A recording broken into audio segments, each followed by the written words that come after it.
ओ स्त्री, कल आना।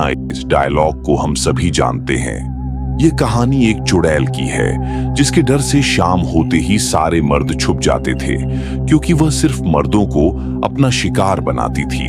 लेकिन जो कहानी आप जानते हैं, असल में वह उससे भी ज्यादा खतरनाक है। ये सुनने में भले ही डरावना लगे, लेकिन ये कहानी एक प्रचलित शहरी कहानी से प्रेरित है, जिसने 1990 के दशक में बेंगलुरु को अपनी गिरफ्त में ले लिया था। इस प्रचलित कहानी के अनुसार एक चुड़ैल हर रात लोगों के दरवाजे खटखटाती थी, और अगर वे उसके लिए दरवाजे खोलते तो वह उन्हें मार देती। पर लोग चुड़ैल के लिए अपने दरवाजे क्यों खोलते थे? क्योंकि वह चुड़ैल उनके दोस्तों या परिवार के सदस्यों की आवाज में बोलती थी। उसे दूर भगाने के लिए शहर के निवासी अपनी दीवारों पर नाले बा लिख देते थे, जिसका कन्नड़ में अर्थ होता है कल आना। चुड़ैल दीवारों पर लिखे शब्दों को पढ़ती और चली जाती, लेकिन अगले दिन वापस लौट आती, और यह सिलसिला हमेशा चलता रहता। बेशक यह कहानी बेंगलुरु में जंगल की आग की तरह फैल गई। जल्द ही जैसे जैसे समय बीतता गया और लोगों को एहसास हुआ कि उनके पास इन कहानियों और अंधविश्वासों के लिए समय नहीं है, वैसे ही यह कहानी खत्म हो गई और नालेबा की चुड़ैल भी खत्म हो गई। एक और शहरी कहानी है जिसने बंगाल शहर को अपनी गिरफ्त में ले लिया। यहाँ सिर्फ मर्द ही नहीं, बल्कि छोटे बच्चे भी एक चुड़ैल का शिकार बन जाते थे। एक कहानी के अनुसार बंगाल के एक छोटे से गांव का रहने वाला सुजय चक्रवर्ती एक शाम ऑफिस से घर जा रहा था। दिन ढल चुका था और आसमान पर काले बादल छा गए थे। पिछले एक हफ्ते से वह रोज ऑफिस से लेट आ रहा था, लेकिन आज उसे काफी ज्यादा देर हो गई थी। उसका घर शहर के बाहरी इलाके में था, जहां जाने वाली आखिरी बस वह मिस कर चुका था। लाचारी में उसे अपना सफर पैदल ही तय करना था, लेकिन आज उसके मन में एक अजीब सी बेचैनी थी। आज तो पत्नी से बहुत डांट पड़ेगी। कितनी देर हो गई है, अपने आप से बातें करता हुआ सुजय दबे पांव चल रहा था। अचानक उसके पीछे से हल्की सी आवाज आई, सुजो, कहां जा रहे हो? सुजो के कदम एक पल के लिए थम गए।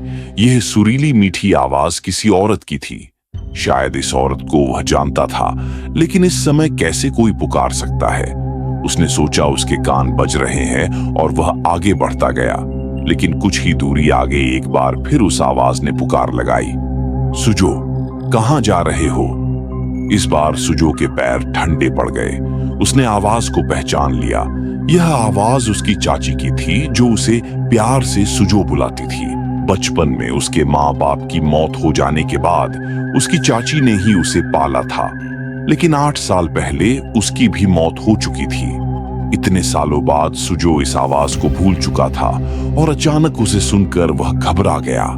इतने में वह आवाज फिर सुनाई दी, अपनी चाची को पहचानते नहीं? मुझसे भाग क्यों रहे हो? इस बार आवाज में एक अजीब सा खिंचाव था। उसने फिर कहा, मुझसे मिलना नहीं चाहते?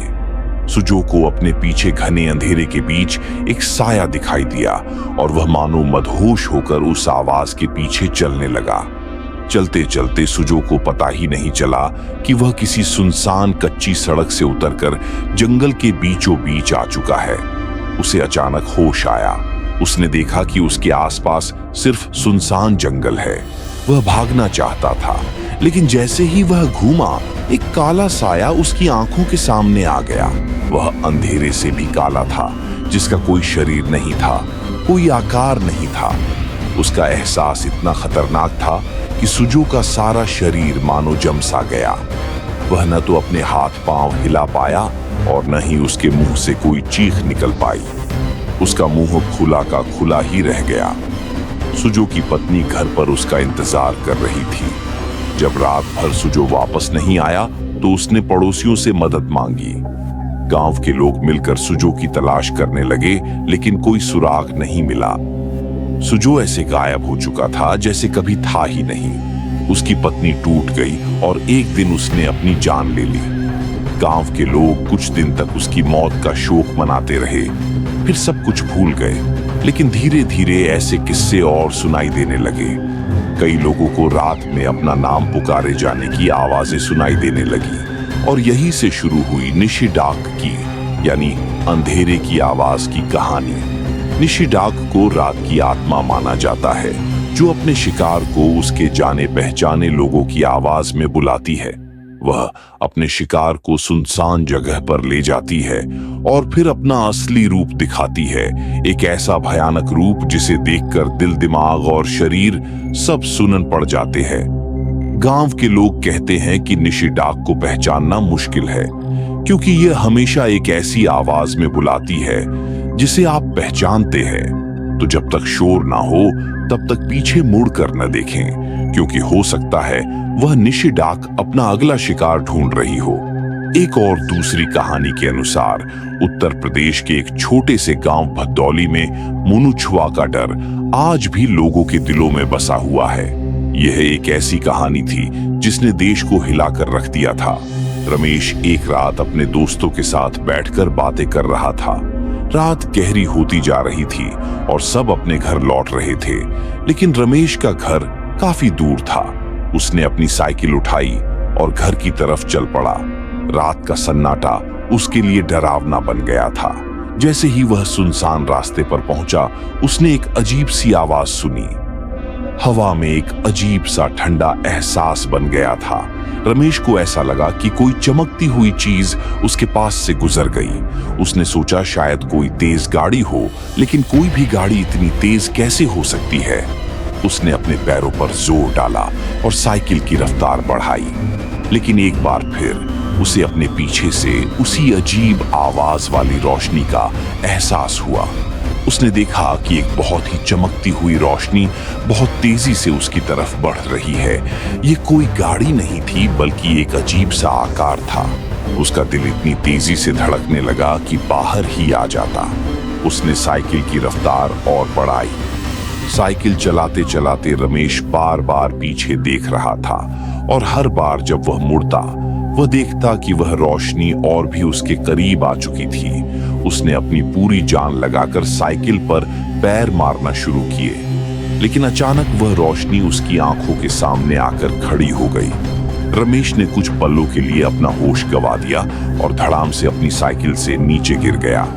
जब उसे होश आया तो उसने देखा कि ठीक उसकी आंखों के सामने एक चमकदार रोशनी से एक आकार बन रहा था, मुनुछुआ का आकार।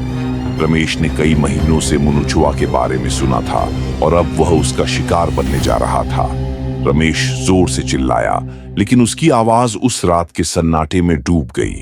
कई मीलों तक कोई इंसान नहीं था। रमेश उठ खड़ा हुआ और दौड़ने लगा। वह यह भी नहीं जानता था कि वह कहां जा रहा है। बस बिना सोचे अपनी सारी जान लगाकर रमेश भाग रहा था। हर कदम पर उसे लग रहा था कि वह चमकती हुई चीज उसके करीब आ रही है, लेकिन अचानक रमेश को ऐसा लगा कि उसके पैर जमीन से चिपक रहे हो। उसके सामने मुनुछुआ खड़ा था, एक झुलसा हुआ बदसूरत चेहरा, घनी मूंछें, लाल आंखें, सड़े हुए दांत और लंबे खुरचे हुए नाखून। वह प्राणी इंसान जैसा दिख रहा था, लेकिन उसके किसी कीड़े जैसे पंख थे जिससे वह हवा में मंडरा रहा था। उसके हाथ पांव भी किसी कीड़े की तरह ही टेढ़े थे। उसका चेहरा इतना भयानक था कि रमेश का शरीर मानो सिकुड़ गया हो। उसकी आवाज बंद हो गई और आंखों से आंसू आने लगे। इससे पहले कि रमेश कुछ कर पाता, मुनुछुआ ने अपने खुरचे हुए नाखूनों से रमेश का चेहरा खरोच कर फाड़ दिया। उसके सिर से लेकर होंठ तक सब जगह खून बहने लगा और ऐसा होते ही मुनुछुआ गायब हो गया। पूरी रात रमेश दर्द से चीखता रहा। सुबह कुछ गांव वालों ने उसे ढूंढा और उसे घर लेकर गए। उन सभी ने मुनुछुआ की कहानियां सुनी थी। वह राक्षस जो लोगों के मुंह नोच लेता है, उसके शिकार का कोई इलाज नहीं होता। जिस इंसान को मुनुछुआ जख्मी करता है, उसके जख्म धीरे धीरे सड़ जाते हैं और कुछ ही दिनों में उसकी मृत्यु हो जाती है। कई स्त्री, निशिडाक और मुन्हनोछुआ की कहानियों के बीच एक और किस्सा छिपा है जो उत्तर भारत के एक छोटे से गांव से जुड़ा है। ये कहानी उस रात की है जब गांव के लोग एक अजीब सी घटना से रूबरू हुए। रात का वक्त था। गांव के लोग अपने घरों में दुबक चुके थे। एक बूढ़ी औरत जिसका नाम कमला था अपने छोटे से घर में अकेली रहती थी। गांव में उसके अकेले रहने का कारण था उसका बेटा, जो कई साल पहले एक रहस्यमय बीमारी से मर गया था। लोग कहते थे कि कमला का बेटा भी निशी डाक का शिकार बना था। उस रात कमला को अपने बेटे की आवाज सुनाई दी, माँ दरवाजा खोलो, मुझे बहुत डर लग रहा है। कमला के कानों में आवाज गूंजने लगी, लेकिन वह जानती थी कि यह असली नहीं हो सकता। उसने खुद को समझाया कि यह बस उसका भ्रम है, लेकिन आवाज बार बार उसे पुकार रही थी। उसकी ममता जाग उठी और उसने दरवाजा खोल दिया। जैसे ही दरवाजा खुला, बाहर कोई नहीं था, बस एक ठंडी हवा का झोंका आया और अचानक उसकी आंखों के सामने एक साया प्रकट हुआ। वह साया उसके बेटे का था, लेकिन उसका चेहरा विकृत और डरावना था। कमला को समझने में देर नहीं लगी कि यह कोई आत्मा नहीं, बल्कि निशी डाक थी, जो उसके बेटे का रूप धारण करके आई थी। कमला ने अपनी सारी हिम्मत जुटाई और जोर से दरवाजा बंद कर लिया। उसने गांव के पुजारी से सुनी, एक बात याद की, निशी डाक की सबसे बड़ी कमजोरी उसका खुद का डर है। कमला ने दीपक जलाया और मंत्र पढ़ना शुरू किया। जैसे ही उसने मंत्र का उच्चारण किया, निशी डाक की चीखें गूंजने लगी और वह साया धुएं की तरह गायब हो गया। कमला ने गांव वालों को सुबह होते ही इस घटना के बारे में बताया। उस दिन से गांव के लोग रात में दरवाजे बंद रखते और अगर किसी को अपनी पहचान की आवाज सुनाई देती तो वे उसकी ओर ध्यान नहीं देते। वे जानते थे कि यह आवाज असली नहीं, बल्कि निशी डाक का छलावा है। और यही सच्चाई है कि भारत के कई कोनों में ऐसी अनगिनत कहानियां और घटनाएं छुपी हैं, जिनकी गहराई में आज भी डर और रहस्य का साया बसा हुआ है। आपके इस बारे में क्या थॉट्स हैं? हमें कमेंट सेक्शन में जरूर बताएं। अगर वीडियो पसंद आया तो इसे लाइक और शेयर कीजिए और ऐसे ही अनसुनी रोचक कहानियां जैसे कि सिंहासन बत्तीसी, बेताल पच्चीसी, विष्णु अवतार की कहानियां हर रोज सुनने के लिए प्लेलिस्ट को जरूर देखें। मिलते हैं कल की वीडियो में। धन्यवाद।